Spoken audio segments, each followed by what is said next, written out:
అవును, మీరు తమ్మునేల్లో చూసింది నిజం, చదివింది నిజం. ప్రధానమంత్రి నరేంద్ర మోడీ, ఈ దేశ ప్రధాన ప్రతిపక్ష నేత రాహుల్ గాంధీ, తెలంగాణ ముఖ్యమంత్రి రేవంత్ రెడ్డి, తెలంగాణకే చెందిన కేంద్ర మంత్రి బండి సంజయ్, వీళ్ళంతా అబద్ధాల కోరులే.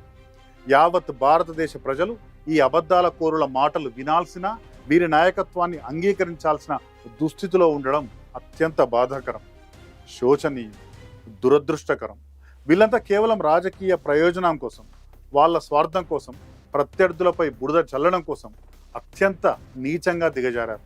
ఒకే అబద్ధాన్ని 100 సార్లు చెప్తే జనం నిజమనుకుంటారు అనే గోబల్స్ వీరికి ఆదర్శం. ప్రజల అమాయకత్వంపై వీరికి అచంచలమైన నమ్మకం. ప్రజలు అజ్ఞానులు అనేది వీరి ప్రగాఢ విశ్వాసం. వీళ్ళు చెప్పిందే నమ్ముతారు తప్ప అసలు విషయం తెలుసుకునే ప్రయత్నం కూడా చేయరు అని వీరు అనుభవపూర్వకంగా గ్రహించిన వాస్తవం. అందుకే దారుణమైన అబద్ధాలను ఈ నాయకులంతా తేలిగ్గా జనం మీదకి వదులుతున్నారు. ఇంతకు వీరు చేసిన తప్పేంటి?